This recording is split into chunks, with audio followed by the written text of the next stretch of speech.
It's frightening how many novels of suspense I've written. But still, when I'm not recognized, it just kills me. When you enter the chilling world of the Stephen King library, imagine an exclusive collection of horror, Pet Sematary, The Shining, Christine, the chart toppers, the books that became blockbuster movies. The Stephen King Library, where the master is coming back to haunt you. What is up, everybody? Welcome to Geeking Poetic Podcast. How y'all doing? I'm doing good. How y'all doing? I've been better. All right, man, let's just get it out of the way. Let's just get it out of the fucking way. So, why don't you guys just go ahead and explain why Vito has been better? We're just going to address the 800-pound bruised elephant in the room. What happened? Larry broke Vito. 2 nights ago, my big left toe was broken by Larry's guitar. Okay, but it's not like I did it on purpose, man. No, he didn't do it on purpose. And honestly, it's probably payback. I deserved it because one time at a show, we were playing at the Pearl Room. Oh, man, I forgot about that. And my dumbass left a guitar case in the middle of the backstage room with like the top open in the pitch darkness. And Larry was walking off stage and he tripped over this case and like fell and like hurt himself. I fucked up. Yeah, I sprained my ankle, man. My ankle hurt for like a couple weeks after that. All right, so you boys are even Yeah, now. I guess so. I totally forgot about that. Oh, okay, awesome. I feel so much better now. Because I should have milked that for a little bit longer. You blew it. Yeah.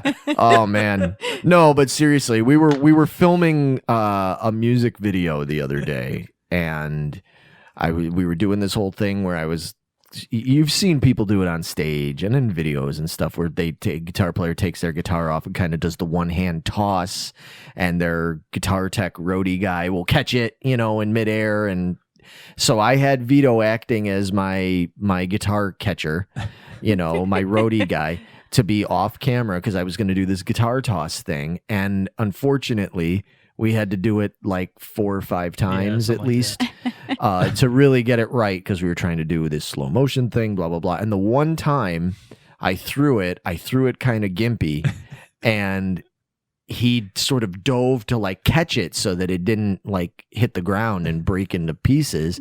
And when he did, he put his foot forward. And like you would normally do when you're catching a guitar that's falling. Yeah, you would have fallen on your face if you didn't. Don't you always catch a guitar with your foot? So the body, which is the heaviest part of the guitar, just goes slamming into his foot. And he has gangrene now. I don't think he has gangrene.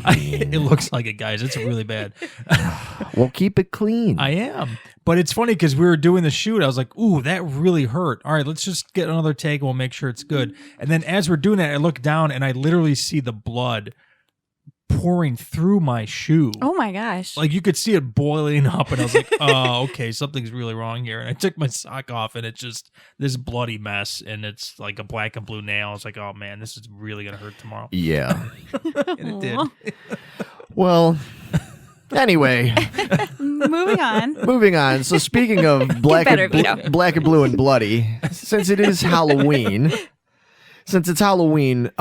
we thought we obviously had to talk about something horror, scary, whatever, Halloween related. And we realized that it was long overdue that we finally finished talking about Stephen King, the works of Stephen King, because that was was that the first episode? That was our very first episode. Mm-hmm. That was the first episode we ever did of this podcast, and we covered everything basically from the beginning, from 74, 75, all the way up roughly until around the early mid-90s. Yeah, yes. We did touch on Langoliers, and that was like a 95-ish release. So there is going to be some slight overlap because we're going to go back and talk about a couple of things that came out in like 93, 94 here. But they were things that didn't really fit into the format of the last one, and we needed to make sure we got to them in this one. So yes, this is technically Stephen King Part 2. So we're going to be talking about the books, the movies, and TV. And again, from roughly around 93 all the way up till now. In fact, some things that aren't literally even, right now, like last week, I think. yeah, some things that aren't even out yet, and we'll talk about a little bit. But just to also real quick explain to everybody what we're going to be doing with this show. When we were doing this in the early days, in the olden days, back in the old days, it was a different time back then. We used to always do like a top 5 thing. And I think it was easier to do that with that era of King, right? I mean, because the more we talked about it, it was like trying to do a top 5 for this was just really hard. Impossible was the word we used. Yeah, basically it was impossible to do. We kind of have realized with the new subjects we've had every month that it's trying to just do top 5s is like impossible. It'd be like asking Vito to do, you know, like a top 5 favorite like Terminator story thing. It's like it's almost impossible. Yeah. You might be able to do number 1, but everything else is just like, come on, man, don't do that to me. Yeah, what would number 2 be for me? Was it Genesis or Terminator 3? Right. Well, see, we're getting to that soon enough. You're a month ahead of us, Vito. Exactly. We'll be talking Let's sit about on that. Yeah. Hold on. Yeah. But so what we just decided we're not going to do that. What we're going to do is we're going to talk about King stories, and then we're just all going to real quick go around and say, is this a thumbs up or a thumbs down? And then we'll explain why. Right? I think that's the easiest way to do this. Yeah, for sure. Yep. And it won't be 4 hours this time. Hopefully. Hopefully. We got quite a list going here. Well, speaking of that, also, again, because we're talking about almost 30 years of stories here, we are going to not only try to keep it to a more reasonable length, but we're also going to end up having to do this as a 2-part episode. There's just no way. If we tried to do all this in just one episode for you folks, it would be so long. And I think for convenience sake, it's going to be easier if we divide it up at least into 2 parts. So that you don't get lost, feel like, because we know we've had people say like, oh man, I want to watch your stuff or listen to your stuff, but it's like 3 hours long. And for whatever reason, it's just easier, I think, if we break it up into 2 or 3 parts. So that's kind of what we're going to do with this, is have multiple parts. And we're not going to cover every single piece of work, just the ones we feel are worth talking about. Yeah. Because King's literally got like 100 novels or something. Oh, at least. Yeah, there's no way we could do that. Yeah. And then there's all the ones that he like had like a part in, or different stuff. Yeah, there's no way. So I think we're just going to talk about the ones that we think are worth mentioning and the ones that we're most familiar with, because there's a lot of them that I've never seen or I've never read. Nope. So I we will definitely love to hear from you folks if there's ones that we leave out that you're like, oh man, can't believe you didn't talk about Gerald's Game or something like that, like that's one of the best ones. Like we totally want and need that feedback, because I want to know, like, some of these I'm very curious about. And what are we missing? Right. Yeah. What do we need to check out that we haven't already? Yeah. So definitely, if there's anything we leave out, let us know in the comments and all that stuff. But yeah, we're just going to talk about ones we know and we are familiar with, for better or worse. Mm-hmm. With that, man, let's just jump right into that pool, biatch. Aye. All right. So yeah, as Vito said, we're not going to talk about Langoliers, even though that's one of his like favorites of all time. We talked about it. He's like, man, come on, can't we just talk about it a little bit? Just a little bit. But we are going to jump in right around there in the early 90s and stuff. Vito, were you reading books of King already by this point in time? To be completely honest with you, I had never read a Stephen King book until, well, I take that back. I wasn't reading as much Stephen King until you turned me on to 11/22/63. Really? 3 or 4 years ago, yeah. I was always into the movies and stuff. I did read some early novels like Dolores Claiborne. I actually read that in Italy Right. when I was like 11 years old. Because I love to read as far as I could learn how to read. I was always reading books. I need something to read, and that was like one of the only English books that my uncle or cousin found at the store. Or whatever. Really? Yeah, so I had to read that, you know? And it grossed me out because there's a scene where she throws like her husband down a well and his legs are broken. And I was like, oh, dude, that's disgusting. Yeah, we'll definitely get into talking about what stuff Stephen does that gets to us the most. Yeah. Oh, I can't even.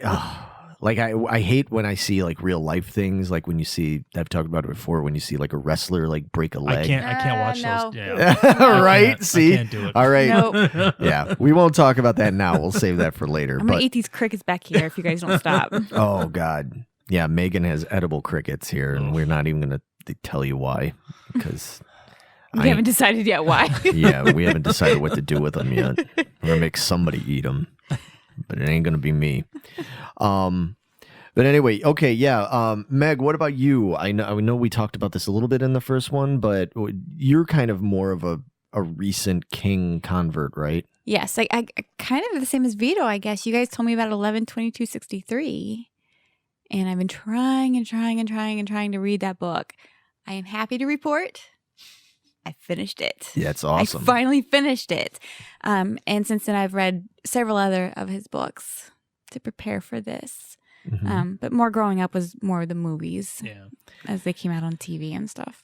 That's probably, because for people that don't know, you guys are younger than I am. Vito's, you're roughly about almost 10 years younger than me, 9 years younger than me. Something like that. Yeah.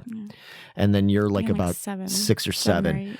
So I think that tends to be pretty typical of people that I meet that are in your age group and younger, is that you guys were more turned on to King from the movies, whereas my age group and older, we were more into the books and stuff like that, because the movies were a little more sporadic, in the 70s and late 70s and throughout the 80s. And then it was like in the 90s, man, it just went crazy, which is why we have so much to talk about here and everything. So, I mean, that's fine. But that's what'll make it interesting, because I'll be curious. I know there's some of these that I've read the book, but I think you guys have seen the movies and I haven't, and so on. So, yeah, I'll be curious to see what you guys have to say about this.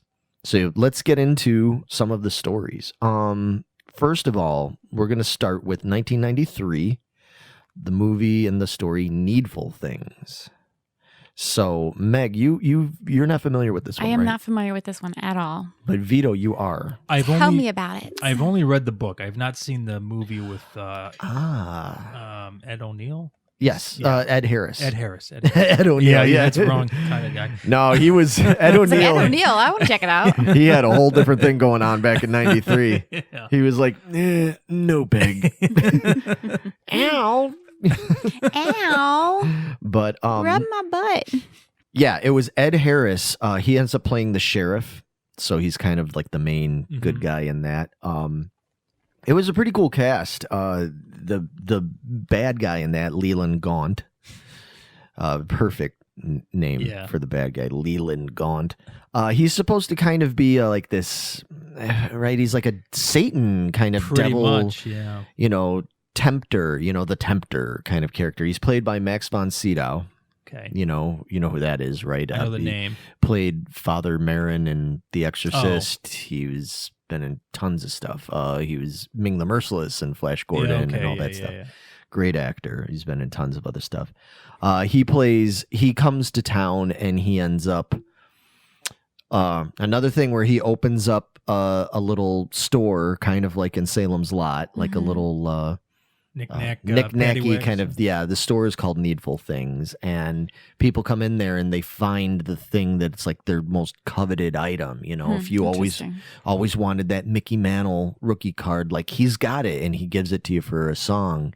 But what you end up finding out is you're kind of like trading your soul to get these items, and the whole town just starts going crazy. He creates all this bedlam and anger and hostility, and he's trying to like rob them of their souls and their happiness and everything. And I don't know how it is in the movie, but in the book, he makes you do these like pranks on people, Right. And they get like progressively worse. they get worse and Wow. worse. Yeah, they start with like little things like Throw an egg at this house, and then all of a sudden it's like breaking this house and slit this woman's throat. And- Right. Jeez. Yeah. Right. Yeah, it gets really grim, and it does in the movie too, but the movie's not nearly as effective. And even in the book, I felt like it's not one of my favorite stories of his. It's clever. There's some cool parts to it and stuff. There's definitely some like egads parts to it. But the movie didn't do well. It got, Roger Ebert gave it like 1.5 stars. Oh my gosh. Uh-huh. That's terrible. Yeah. He said it was like I'm kind of paraphrasing what he said. It was like a one-note story, which it is. He said it in the movie. He said it's not scary and it's not funny and it's just kind of depressing. And that's sort of what I remember when I watched it. I just remember, I'm really sensitive to things like that anyway. If movies will depress the fuck out of me, and that movie just bummed me out. It wasn't like, oh, this is really scary.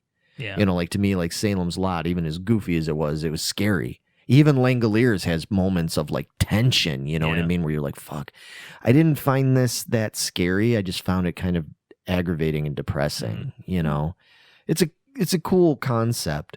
But an interesting side note, speaking of Salem's Lot, is the main, one of the main female characters, Polly Chalmers, is played by Bonnie Bedelia. Bonnie? I remember Bonnie Bedelia. Bonnie Bedelia was Susan from Salem's Lot, from the 1979 Salem's Lot. So I like when they have that crossover and stuff, when they bring in actors to kind of play. They do that. I notice a lot with his new stuff, the new shows, like in the Tall Grass. And, do they? And the Castle Rock. Oh, Castle okay. Rock, right? Castle Yeah. Rock. And Rose Red. Right, yeah. All these same characters are all in these new shows. They're kind of like American Horror Story. Okay. We use the same characters over and over again. They Yeah, just have their new people. I dig that. Yeah. I like that kind of I was connection. like, oh, there she is again. Oh, there's that guy again, too. Because Ed pretty O'Neill cool. was in the Stand miniseries. Yes. Kathy Bates was Dolores Claiborne and Annie Wilkes in Misery. Yep. And, yeah. Exactly. Yeah, I dig when they do stuff like that. Speaking Kathy Bates was in the Stand miniseries as well as an uncredited role. So right. And speaking of the Stand, that is the next thing on the list, because in 1994 they came out with the miniseries for the Stand. yes, Yeah, you got your book there. That's Yes. a big ass book. Well, this is the uncut version that has like an Oh, extra yeah. 300 pages or Oh. something. Because it needed it. Which I've read this version. I have not read the shortened version. Okay. But dude, I never read that version. I read the once I get to basic. page 500, literally like page 500, I have to like skip 300 or 400 pages because it's super fucking slow. Well, do we want to just jump into Meg's got a Don't look. even. Meg's got this look on her face. I wish this was a video cast because that look on her face just says it all. Oh my God, don't.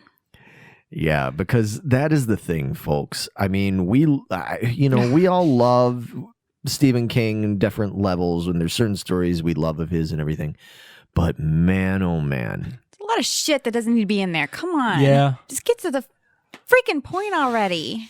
Yeah. He pads out his books with, like, I give him Diary of the Mouth, which he coins himself. He says it himself, so he's Yeah. What was the one interview he said? I'm more of a putter inner than a taker out, and goddamn if he isn't. Yeah. Jesus Christ. It's true. Yeah. And unfortunately it makes it hard to get through some of his books. Even some of his best books like The Stand and It and stuff like that. There's Yeah, points where you're just like, fuck, come on. Where is this going? You're losing me. Yeah. Like, And yeah, The Stand is definitely one of those, but fucking great book, man. dude. The first 500 pages are some of his best writing Yeah.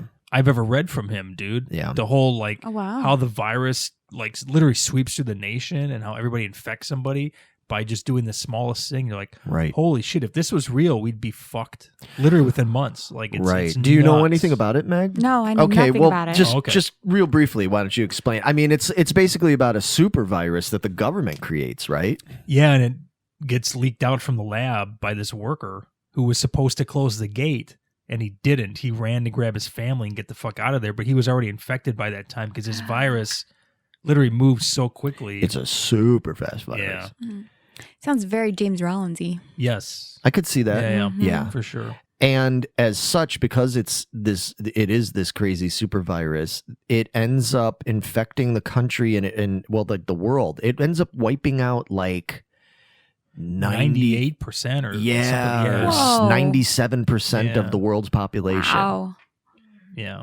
So then there's only these like limited number of survivors and stuff. And they find themselves being called to, having these visions of being called to by these two different people. One of them is a woman, like a psychic woman. She's like 100 years old or something like that. Something like that. And she's kind of like the good one. And then there's the crazy motherfucker. Randall Flagg over and he's in Las Vegas and he's calling out to people and people end up kind of choosing sides, essentially, is what it comes down to. People basically end up choosing a side, some people go, no, I want to go towards, I'm going to... Mother Abigail, who's like the... Mother Abigail, that's it, yeah. They end up choosing her side and going to her in Colorado or wherever it was. Yeah, Colorado? Yes. Yeah. Yeah. And then there's other people that go, and it gets into all sorts of crazy... religious-y. It's literally the stand means standing against good and evil. That's basically what. So it's a very God versus devil story, but set in this post-apocalyptic super virus killed everybody like setting, and it's really fucking good. Man. Yeah, that's got all the makings. Check that one out. It's got all the makings for a Vito story right there, man. They get into things with nukes and possibly using nukes against to wipe out the for the flag followers, to wipe out the mother followers. It's an interesting story. Depressing.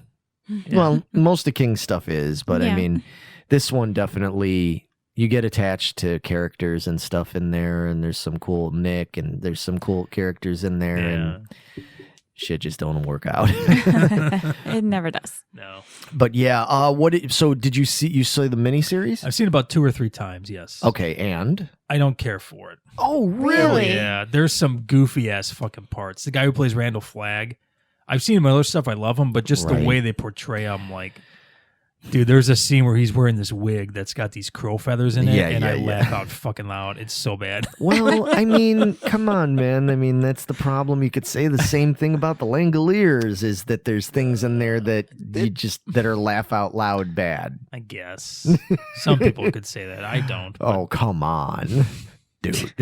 We can say that.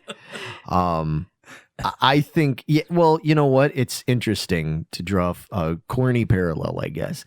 Just like in the story where it's divided and everything, I've found from people I've talked to and through research and stuff that when it comes to that miniseries, people are really divided.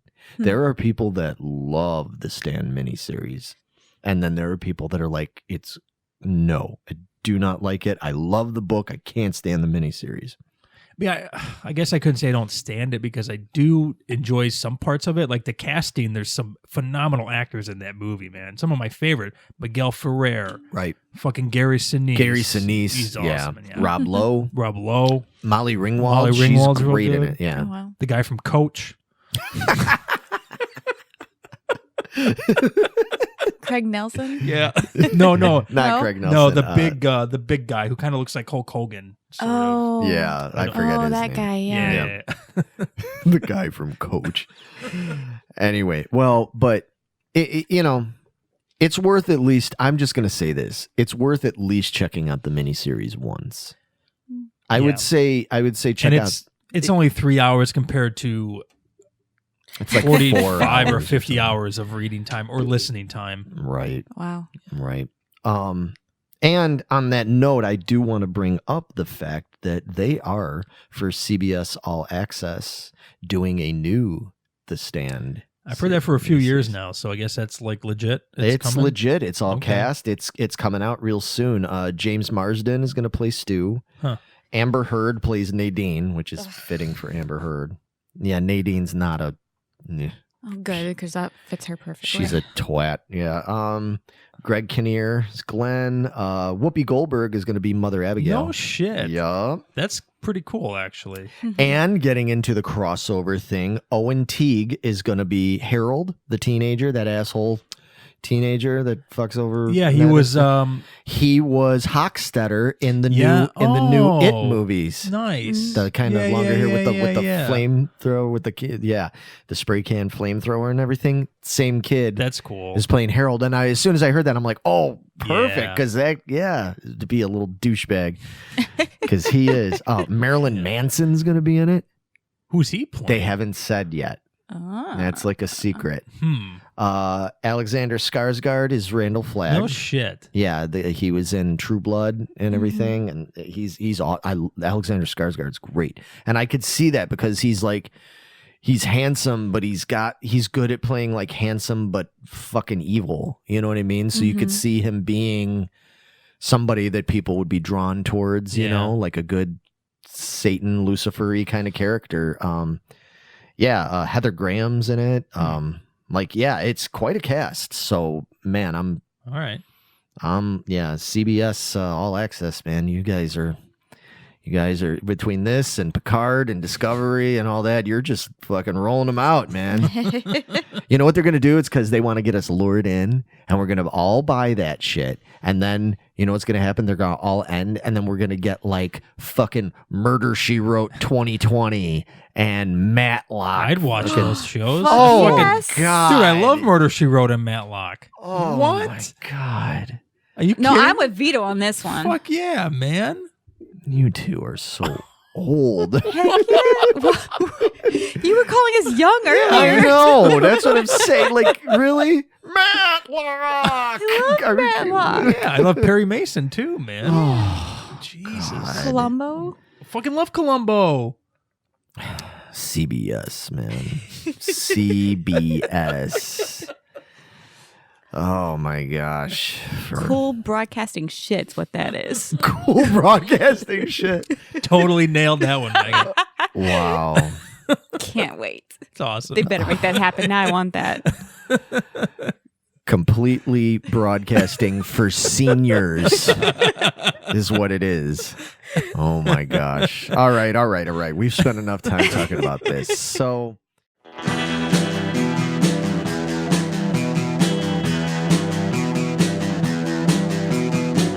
You're listening to the Prescribed Films Podcast Network, home to hundreds of hours of free podcast entertainment. The shows on this network all have a common goal, providing you with the best discussions about movies and other forms of entertainment media.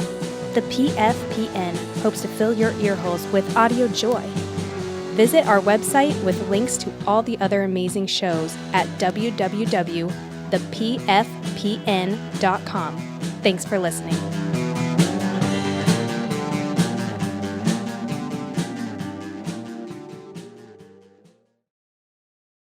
So anyway, moving on. So now we're going to do a complete left turn because this is when King he had already delved into, in terms of mainstream media, he had already delved into more non-horror type stuff with things like Stand By Me, which was a big hit. A lot of people liked it. But arguably, this is probably his biggest hit, his most successful turn into non-horror stuff when we get into 1994's The Shawshank Redemption. Excellent movie. Yeah, we've all seen that, right? Yes. I've seen parts of it, not from the whole way. Really? Yeah. Well, you But know, when I saw, I was like, wow, this is really fucking good, man. So in 1994, they came out with a movie called The Shawshank Redemption. It's actually written and directed by a guy named Frank Darabont, and he based it on an old novella, like a short story kind of thing by King called Rita Hayworth and the Shawshank Redemption that came out in the early 80s. And it stars, I mean, most people, I'm sure most people that are going to be listening to this, we don't need to go on and on about it and stuff because most people know what Shawshank's about. They know that it's got Tim Robbins in it. It's got Morgan Freeman in a very, very famous role of his. Gosh, yeah, a lot of good actors in it. Clancy Brown's in it. James Whitmore. It was a good cast. It's a fucking depressing movie, man. No, it's not. It's all about hope. Yeah, but If Tim Robbins, what was his name, Andy Dufresne. if he can be committed of murder, Convicted of convicted of murder of his wife, right, and sentenced to jail for life, but he still holds on to hope. No matter what anybody says, no matter what happens to him, he still has hope of the future. right. Yeah, I mean, And there's hope for all of us. right. I mean, it's a good story. It's positive. But it's so graphic. I'm gonna just again address that elephant in the corner. I have a problem with prison rape. It's so horrible. Any rape, don't get me wrong, but I mean just prison rape, and it's just I don't know. And prison in general, prison is terrifying to me, like the whole idea of it. And it's just, yeah, I get that it's a hopeful story, but it's also like, do they ever really? It's a fucked up ride to get there. It's a fucked up ride to get there. And it's a little controversial because do they ever really clarify whether or not he was in fact guilty? Because I know he tried to claim he wasn't guilty in it and everything, that he wasn't guilty of it, but I don't think they ever totally. So you don't know if he's really innocent or not? I don't remember. Everything I read said he was wrongly convicted, but you could be onto something there that is never really specifically said in the movie anyway. I don't know about the book.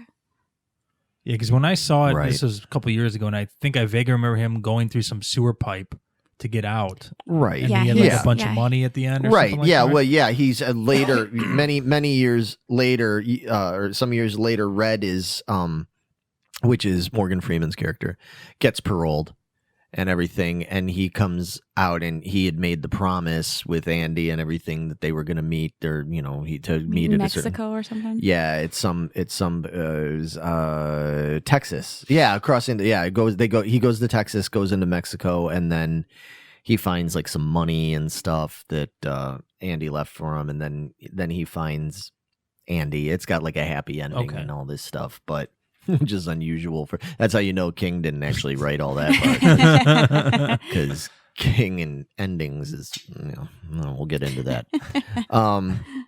Anyway, yeah, I don't think we need to talk too much about it. I mean, Yeah, he basically works the system, works everybody inside, gets them on his side like he's a good guy or whatever, and then he breaks out. and then he breaks out by and digging through the hole in the wall behind the Rita Hayworth poster. Yep. Yeah, basically. It's a good story. It's cool. It's not one of my favorite ones of his, non-horror ones. I know it's like everybody's favorite. Like that movie is just regarded so highly, and I get why. It's well done, but it's not one of my favorite King non-horror stories. I like Stand By Me better. I like certain other ones we'll get to. We haven't talked about them yet, but yeah, I don't know. Anybody got any more you want to say about that one? No. We were supposed to be thumbs upping and thumbs downing it and everything, I guess. But I mean, I guess you kind of get. So get for the me, idea. Shawshank, I'll give it a soft thumbs up. Like it's not like a really like erect thumb, bang. It's It's not a Tom Cruise thumb in Top Gun or something, right? It's just no, it's not a Top Gun thumb. Okay. It's more kind of like cool, bro. Sort of. I'll flip you a quarter thumb. Yeah, There kind you of go. like a quarter flip thumb. Yeah. What about you guys? I would give it a thumbs up. Yeah. I think it's a great movie. Well done. Okay. Great acting. I'd probably give it maybe I'll watch it thumb There you Yeah. the whole way through, I guess. But Yeah. from what I've read and seen, it was really good. So I guess So I'll give you a thumbs, thumbs yeah, up. Yeah, I'll okay. give you a thumbs up. I'll throw you a bone. Moving on to 1995 now, we get into the aforementioned Dolores Claiborne.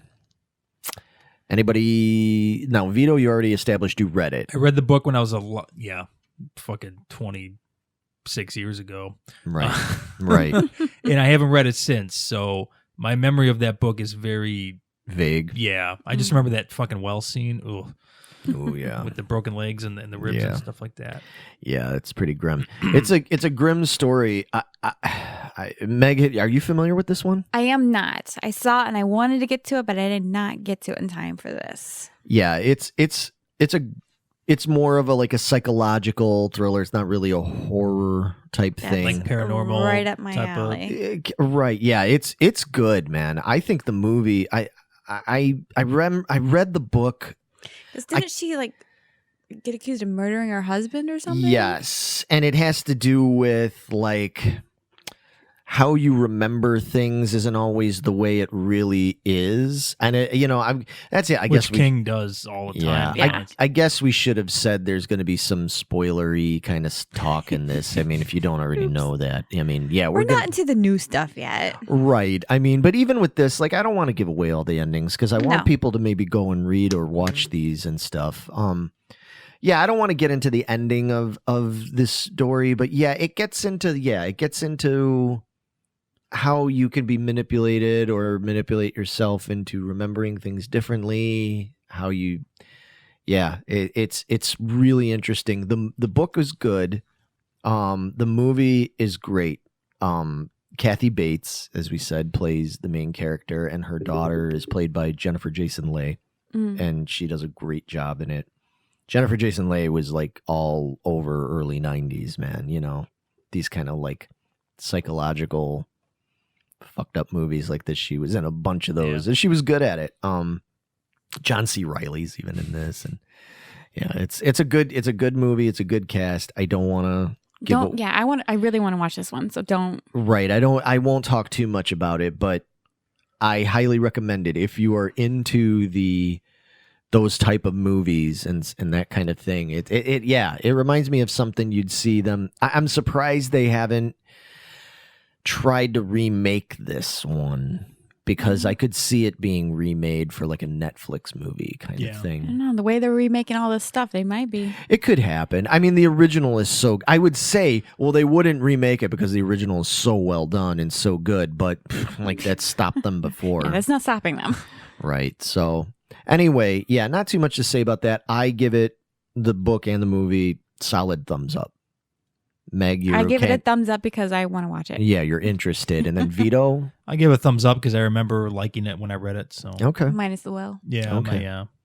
But see, it's funny because it grosses me out, but it's still intriguing. It's well, yeah. I mean, I'm not into gross out stuff, and I mean, there's certain things in the story that are fucked up and they bother you, but I don't necessarily mind being bothered as long as it makes sense. Yeah. It's not gratuitous, it's not for the sake of grossing you out. It's it kind of plays an integral part of the story. Story, or why that happened to that character. Yeah, exactly. There's nothing gratuitous in Dolores Claiborne that I remember, so We're good.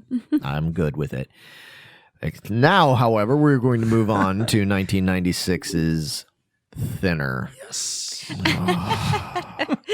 And here you're going to have the first. Oh boy, it's time to battle it out. Ring that bell. Ding, ding, ding. I just want to say, in this magazine I have in front of me, it says the 5 worst Stephen King movies, and Thinner is on here. Of course it is. Yep. And it's Lawnmower Man. I thought it said The Langoliers for a second. I was thinking really beat red mad. Yeah, you were throwing the book away. No, it's Lawnmower Man. We're just not even talking about Lawnmower Man. We're skipping over that piece of shit entirely. Yeah. All right. So anyway, Thinner, guys, go. Yeah. Well, I'm curious. Tell me what's kind of the gist of what they say in this magazine about Thinner. That it's this obese fat suit man. Yeah. Well, yeah, they're not wrong. It looks pretty bad, man. That becomes obsessed with food, becomes emaciated once a local gypsy puts a curse on him as revenge for accidentally killing his daughter. Yeah. Right. Then it was so bad it was even screened for critics ahead of its release, but they still had opinions.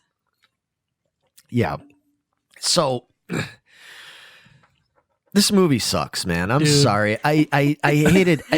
It's another one of those. Well, first of all, tell me if I'm wrong. I think he wrote this story. Was this a Richard Bateman story? Yes, Bachman. Yep. Bachman. Richard Bateman was the bass player for Nasty Savage. Wrong guy entirely. Yeah. So Let me find out when it was written here. King. 84. Yeah. Oh, yeah. Well, King was known, for those who don't know, I'm sure most of you do. King was known for writing some of his other stories under a pen name. I don't know exactly what his reasoning was for it, I guess. he basically wanted to prove to himself that he wasn't just People didn't people just didn't buy his books because it said Stephen King on them. He wanted to prove to himself and other readers that he could sell books without the name Stephen King. And you know what? He didn't. He blew it. Well, you tried that and you blew it. And this was the book that outed him. Yeah. People were like, you know what, man? This is like a straight up Stephen King novel. Like, what's going on here? Is this dude Stephen King? And he came out and said, yeah, Right. it's me, guys. Sorry. And it's like when Garth Brooks had that alter ego thing for a while. Oh, yeah. I forgot about that. You know what? I won't go off on a tangent, but when he did that, it was pretty fucking good, man. I don't know if maybe my opinion is colored by the fact that I knew it was a Bachman story and stuff like that, but it always felt just sort of throwaway to me. Like it wasn't good enough to be a whole long movie. This should have been like a fucking half-hour episode of Tales from the Dark Side. It's a Tales from the Dark Side and Tales from the Crypt kind of thing, for sure. It's just mean-spirited, and I didn't think it was fair that the daughter fucking died, at the end, and I'm spoiling it because this story sucks anyway. When she eats the pie and stuff that's been cursed and all, I know it was supposed to be like, well, fair's fair, but it's like, fuck you, fuck this fucking gypsy, fuck him and his family. They all just fuck them. But dude, it's got two people that were in RoboCop 3. And there you have it, ladies and gentlemen, for everybody at home that's wondering, like, how can Vito like that fucking movie? You have your answer. There needs be no further explanation, because if you know Vito and you know his infatuation for not only fucked up sequels, but RoboCop, then that's all the explanation you need. It's not the worst. I mean, Thinner's not the worst, but it's more of like a goofy, like it's kind of like So Bad It's Good type of movie. I could see that. Like, I'm not gonna sit here and defend that, like, oh dude, this story is like really scary and it's like really great writing. No, just it's like not. It's really fun and like sometimes not to be meant to be laugh out loud, but I do laugh out loud, It had some laugh out loud moments in it. I'll give you that, but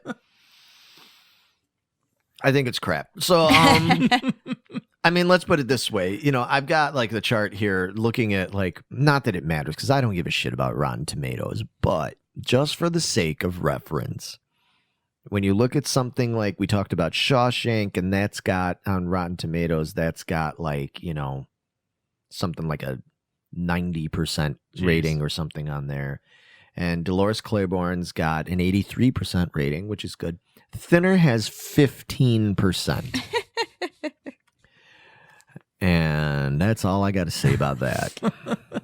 So that, from me, Vito gives it the thumbs up. I do. 2 thumbs up, actually. Oh, wow. God. Jeez. Yeah, okay. I'm giving it 2 thumbs down. Oh, You know what? I'll give it a thumb and a half down. I won't give it 2 thumbs down, but it's a thumb and a half down. Wow. And Meg's That's fair. I'm indifferent at this point. Yeah, I don't know Meg's what to think. Yeah. So moving on into, because we're jumping around from book and movie and stuff, and we had one miniseries. So we're moving now on to the 1997 miniseries of The Shining. So Vito, did you see this? Yes. I don't remember if I saw it on like opening weekend or whatever when it was airing on TV. Right. But the main thing I remember is the topiary animals coming to life. Right. Which was not in the Stanley Kubrick version. And I do know that this follows more closely to the book as far as his travels through being a psychotic killer and stuff, which I believe King prefers this version to the Kubrick film because of that aspect of it. He does. But from what I remember, it wasn't that great. Okay. Yeah, Meg, you haven't seen I it, have right? not seen this one. You know the original Shining and everything, Yes. obviously, because we talked about it in the first one, Mm-hmm. in the first Stephen King episode. Yeah, it's okay. It's one of those cases where there's things in there that I go, oh, that's cool. Like, that's cool that they did that and they touched on that. Like, that's cool to have that back in there. But then there's other stuff that I'm like, no, the performances just don't add up to the same. You know, I understand King doesn't like it. I understand people are critical of it. As we talked about in the first King episode, like the original Shining when it came out was panned, man. Critics were harsh on the original Shining. Mm-hmm. I think it won like one of the first Razzie Awards or whatever. Really? Yeah, man. People, I mean, for how everybody now talks about it in such high regard. No, man, at the time it was not regarded well by a lot of people. But I just don't think that miniseries could live up to the mood and the portrayal of those characters that people like Nicholson and Shelley Duvall and all them did. Scatman Crothers, all that. I mean, it was such a good cast. I understand the problem is people like Duvall and Nicholson are, it's not everybody's taste, you know, those particular actors and everything. But to me, I think to a lot of people, I think it couldn't live up. Had they gone and done a more Kubrick-like version of that miniseries where they added in a lot of that stuff, stayed more true to the book, but made it still with that outre that the fucking movie had and stuff, then I think you might have had a winner. But unfortunately, it was like good that it added some stuff, but bad in other ways. So it's just kind of middle of the road. You know, you agree with that? Yeah. So I don't know what to give this. I mean, I give it kind of like a neutral thumb. It's like a sideways check it out thumb. if you're interested in it, I guess. It's worth. I'm gonna give it I'll give it a very soft thumbs up, in that it's worth checking out if you like the book, if you're into the novel. It's worth watching because it's cool that there's stuff in there that matches more closely with that. There's stuff I like about it, but if you're expecting it, to me, if you're expecting it to live up to or surpass the Kubrick version, I don't think it does. I just don't think it does. So watch it. Check it out. You know, you agree with that? Yeah. Meg, Sure. you're just like, yeah, we're not getting. I think I've seen bits and pieces of that one. Yeah. So no, nothing really stuck to me. So I'll give it I'll go with you guys, a soft thumbs up. Yeah. I think you should check it out sometime. It's worth checking out, but don't get your hopes up. Okay.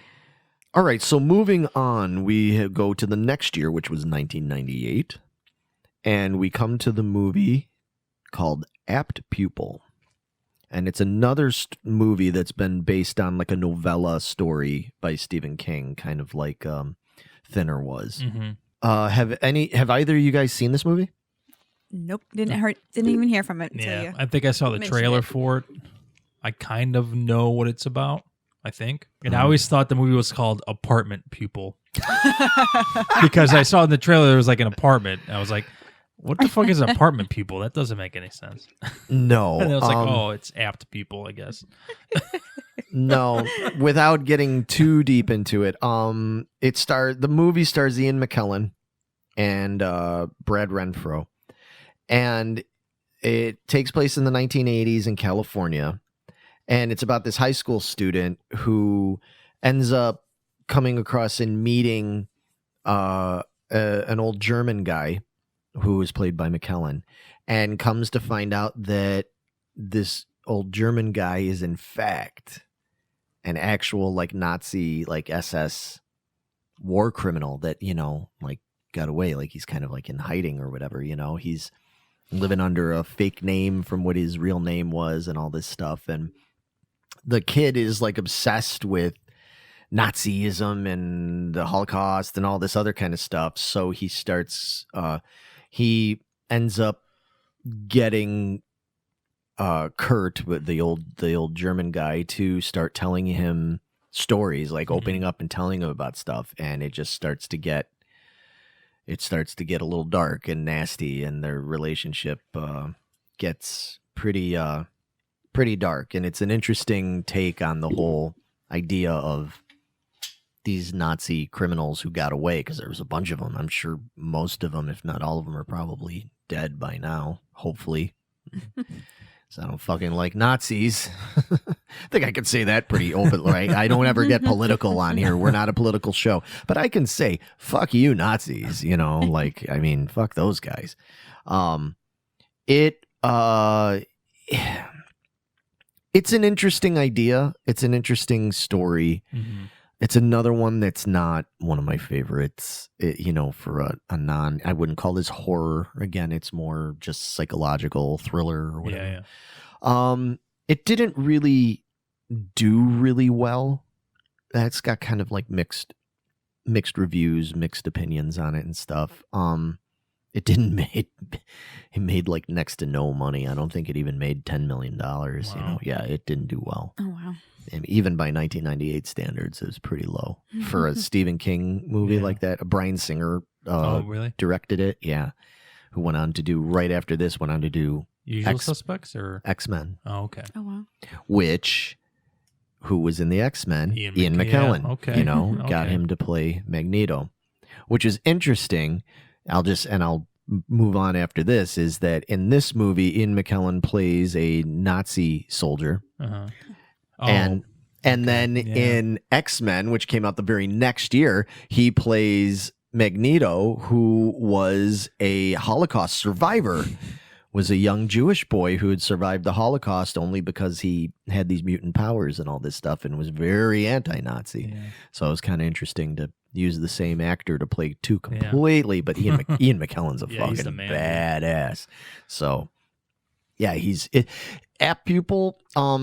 You know what? It's a good rent it movie. I know people don't rent. Well, I guess you do. You can rent on Amazon and stuff, but it's a good rent it movie. If you're in the mood for something like that, if you're into like that kind of thing, Nazi Holocaust kind of stories and stuff, and you're into psychological shit, it's worth a rental. I wouldn't say buy it. If you see it on DVD for $20, no, don't buy it. But I think you should buy any DVD for $20. Well, you know what I mean. I would go out and buy, Avengers Endgame on DVD for Blu-ray for $20, and with all the extras and all that shit, because it's fucking Avengers Endgame. Apt Pupil, no. I would, maybe if you found it on a multi-disc, like the Stephen King collection that has that and Langoliers and The Stand and Dolores Claiborne on it. Yeah, it's worth getting and watching. Aside from that, it's okay. It's all right. So I know you guys can't really say much about it because you haven't seen it or anything. Nope. So moving on. We have one more movie, story, whatever, from the 1990s. The greatest decade in the history of decades. Oh, the 90s, God, man. no. No. It's just wrong. It's wrong.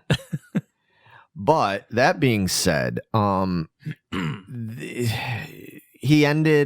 King ended the 20th century and the 1990s with quite a bang, because he ended with the story The Green Mile. Another excellent non-horror movie. Now, this one is a good one. I like this one. Have you seen it? Mm-mm. Holy Really? wow. I heard it's like one of his best Yeah. adaptations or whatever. It's really good. well, I Yeah. mean, first of all, the movie it's got Tom Hanks in it. I mean, not that Tom Hanks is beyond reproach. He's made some clunkers. We'll do a Tom Hanks. Yeah, we'll have to do a Tom Hanks at some We'll point. do a retrospective on Tom Hanks someday. I think he'd be a fun one to do. I probably don't need to explain too much what it's about, but it has to do again with someone being sent to jail wrongfully accused. It's Michael Clark Duncan, right? Michael Yes. Clark Duncan is a fucking amazing in this. So good. So good. He's like a magic Feels rat so or bad something. for with him. him. Huh? Wait, what did you say? I said he has like a magic rat or something with him. No, No? it's not that the Okay. rat is. He's got a power to Okay. him. He's got it's like a mutant power kind of thing. Mhm. Again, And he brings the rat back to life. Okay. The rat belongs to somebody else. I got you. right. And jackass prison guard Mhm. killed the rat, Mm. and Michael Clark Duncan brought it back to life. I see. Because I vaguely remember something about some glow that he exudes and something happens. And Yeah, he cures several people in Okay. this. I think bladder infection, and Yeah. I think it's Paul's wife where she's dying of cancer or something. He goes and helps Yeah. make her feel better. Again, I don't want to completely spoil the end of the story for people. I'm not going to tell him who he gives it to. But what the he thing gives is, her bladder away? well, hang on. Let Oh. me. Yeah. He's handing out bladders left and right. It's that kind of movie. What it is his power is he's able to heal. He's able to bring people back to life. He's able to bring maladies or cancerous things out of people, but it affects him when he does it and everything. It does affect him. If he brings in somebody's pain, it's painful and hard for him to deal with. And he's this big. It takes place in the Great Depression, and he's on death row. And Tom Hanks is a correctional officer on death row and everything. And unlike some of the other guards who are absolute pieces of fucking honky garbage, he is not. He's not an all-around bad person and stuff. And the story's told from his point of view. Okay. And everything, and it is a flashback kind of thing. But I mean, this is just a phenomenal movie. Another one that was done by Frank Darabont and everything. This is phenomenal. I know most people point to Shawshank. They would say that one is number one, and then Green Mile might be number two. This is number one. This is number one. So good. It's a touching movie. I like movies like this that have a lot of social commentary about the times and, kind of like a movie like Fried Green Tomatoes does and stuff. I'm sure you've probably never seen that. That's a good one. It's one of my favorites. It's pretty good. There's aspects of it you might not care for, but it's a good movie. Another good one is Kathy Bates retrospective. Yes, Kathy Bates is in it. Yeah, it's good cast. Anyway, this is. I mean, there's not too much to really have to say about this because most people know what The Green Mile is about. It's so popular. It was nominated for 4 Academy Awards. I mean, it's a great movie. Good shit. I think if you can guess that Meg and I give it 2 thumbs up. 2 solid honking big green thumbs. Honking thumbs, man. 2 big honking thumbs. The old Michael Clark Duncan thumbs up. Yep. Yep, exactly. Oh, man. So, but with that, we've come to the end of the 1990s. We have. So sad. I mean, there's tons of other stuff that he put out in the 90s that we did not touch on. We didn't talk about, Lawnmower Man or The Dark Half and, stuff like that. I don't know. Again, like we said at the beginning, there's ones. I still haven't seen The Lawnmower Man, but I've actually listened to a couple of podcasts in the last couple of months that have covered The Lawnmower Man, and now I really, really, really, really want to see that movie. Well, here's the problem. Here's the problem with that. Anybody else on the fucking planet, I would sit there and say, "Oh God, don't watch The Lawnmower Man. You're hate gonna that love movie." it, Vito. But something tells me that Vito. It sounds like it's right up my fucking alley. It is. It is. It's just such of its time. Some of it is so bad, man. But yeah, I'm kind of surprised you haven't seen it already because it. Yeah, you need to watch it because you'll probably like it and stuff. And we didn't talk about Tommyknockers. Oh, I mean, I've listened to the audiobook and there's some aspects I like of it, but it's really boring in a lot of spots, especially the ending, which you would think maybe the ending should kind of get you into it, but it didn't. And I have seen most of the miniseries, right? And that was another bad one. It's okay. It's okay. Not horrible, but definitely not a recommended. The best part of that book is when the brother sends this one kid sends his brother away, and that's all I'll say about it. I thought that was really fucking fucked up. Yeah, Tommyknockers has its moments. Yeah, I like the book. The book is cool. The miniseries, it's okay. Mm. Worth checking out. But I don't. It's been so long that I don't really want to get too much into discussing it because I don't have a whole lot to really add to it and stuff. It's worth checking out. But yeah, like I said, there's a few of these that we just kind of glossed over because they weren't ones that stood out for us or that we're. And I think that's Stephen's least favorite book of his is the Tommyknockers. Is it? I didn't know So, that. Yeah. Interesting. Okay, I didn't know that. Well, then appropriately enough, I guess, then we pass it over. But all right, so I think it's a good opportunity for us to like take a break, take a drink, take a pee, Go get something to eat. get something to eat and everything. We will be back. We're gonna go and watch some make Megan watch some Conan, and then we will be back to talk about the 21st century Stephen King stories.